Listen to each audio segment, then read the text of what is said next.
You mean the girls? No, he said, where are the women? And I said, they're coming. Now there's a tiny little problem at Cirque du Soleil. Most Brazilian fashion models are about 180 centimeters tall, right? They're tall and they weigh like 50 kilos. Most Cirque du Soleil acrobats are about 150 centimeters tall, and they also weigh about 50 kilos. So you can imagine the shock on Terry Mugler's face, where our beautiful, perky little gymnast strutted across the stage, not too much like a fashion model, and he turned to me and he said, Lynn, I can't do this. And I said, but they're wonderful acrobats. They can twist and turn, they can dance, you name it, they can do it. And he said, except wear my costumes. And then he asked me if I could bring his entire French workshop to Montreal to build the costumes. And I said, Terry, my budget for the entire show is $25 million, and you want 20 million of it? I don't think so. So I sort of went back in my back history, and there was a young man who works at Cirque named Peter McNaughton. And Peter, when he was a little boy in the 1970s, really admired the work of Terry Mugler. And he had been working with Cirque's acrobats for about 10 years.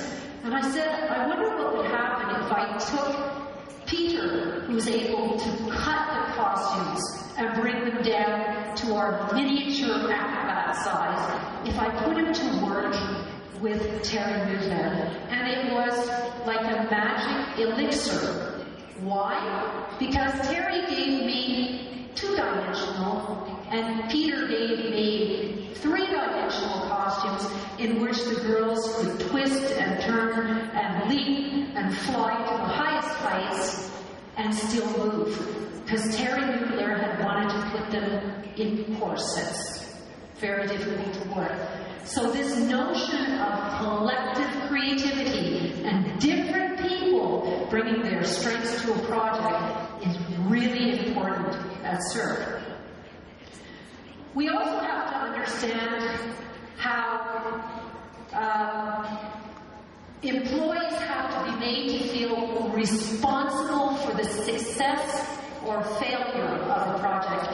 Hence, at Cirque, creative synergy is encouraged and recognized through a reward system. This being said, we're also noted for saying that we are each but a quarter note in a grand symphony. And this means that a sense of humility and sharing of creative ownership is also instilled. This is not my show. This is our show. And in this fantastical playground, the employees need something of which to be proud. And the most important thing that we find in Montreal is that our unique environment, our creation studio, is something that stimulates not only the artists and the technicians and the costume makers, but those people who are working in the finance department and in human resources, etc. You have to create that nurturing environment. One of the ways that we do this is not just in the building itself, but the way we interact. We train about 200 to 300 new artists every single year in our training studios in Montreal. But before any artist leaves the studio, they must make a performance, a solo performance, for the 1,800 employees in our studio. Why do we do this? First of all, it gives the artist an opportunity to thank all of the people who have contributed to their growth and success within the company. Not just the costume makers or the coaches or the physiotherapists, but the people who help them rent their first car or find their first apartment. Even the taxman who does their Russian taxes. This is an opportunity for the artists to thank the employees who surround them, And it's also an important opportunity for the employees themselves to say, hey, I really did contribute to our creative product.